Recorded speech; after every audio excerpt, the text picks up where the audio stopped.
ta'lim muassasasini faoliyatining muvaffaqiyatli amalga oshirishga yordam beradi. Ta'lim muassasasini boshqarishda foydalaniladigan axborotlar turlichadir. Pedagogik kengash. Pedagogik kengash ta'lim muassasasini boshqaruv organi sifatida.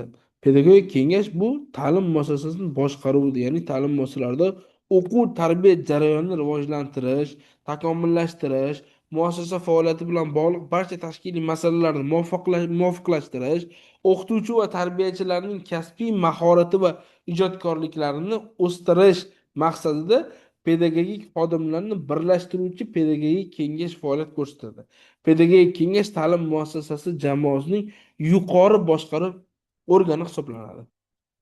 Pedagogik kengashning asosiy vazifalari bu: ta'lim muassasasida tayyorlangan muhim hujjatlarni muhokamadan o'tkazish, tasdiqlash va bajarilishini nazorat qilish, o'quv tarbiya jarayonini tashkil etish va samaradorligini oshirishga maqbul shart-sharoitlar yaratishga qaratilgan qarorlarni qabul qilish, ta'lim muassasalarining maqsad va vazifalaridan kelib chiqqan holda uni rivojlantirishning istiqbolli yo'nalishini belgilash, ta'lim muassasalarini boshqaruv tizimini takomillashtirish uchun yo'l yo'riqlarini ishlab chiqish, pedagogik jamoada ma'lum yo'nalishdagi faoliyatni tahlil qiladi va yakuniy xulosa chiqaradi. Ta'lim muassasasi pedagogik jamoa uchun o'z vakolat doirasida me'yoriy talablarni ishlab chiqish, tasdiqlash va bajarilishini nazorat qilishdir.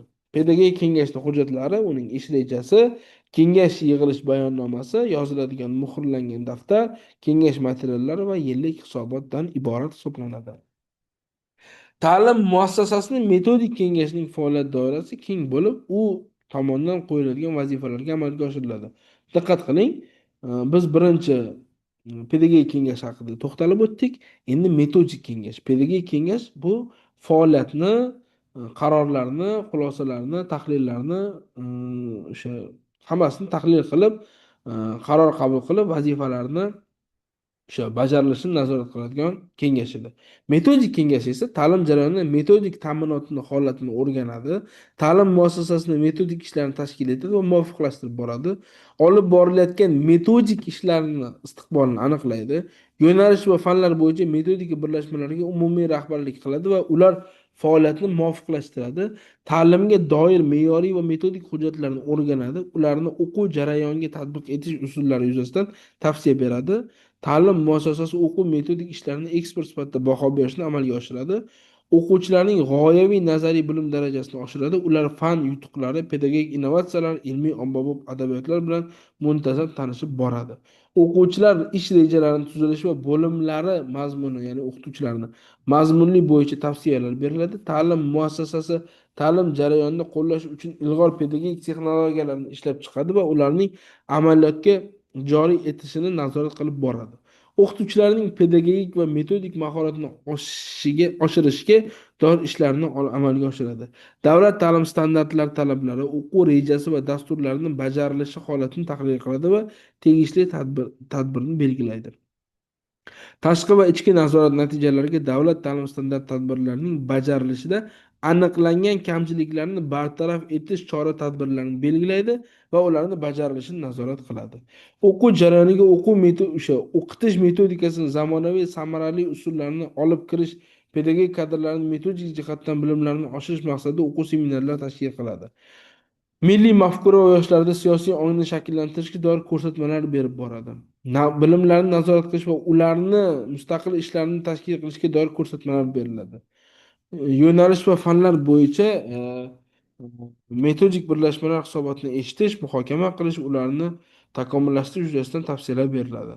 O'qituvchilarning samarali mehnatini inobatga olgan holda ma'naviy moddiy rag'batlantirish tavsiya qilish, pedagogik xodimlarni attestatsiyadan o'tkazish bo'yicha materiallar tayyorlash, ta'lim muassasalarining miqyosida fan oyliklari, haftaliklar, fanlar bo'yicha darsdan tashqari, fakultativ, to'garak ishlari, fan olimpiadalari, ko'rik tanlovlari o'tkazilishi va ularning samarasini nazorat qilib borish. Ya'ni metodik kengashda ta'limning mazmuniga, metodikasiga oid qarorlar,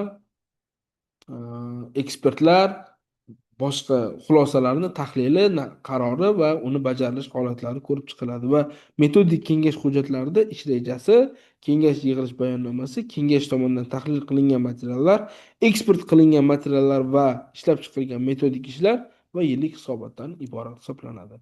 Metodik birlashma,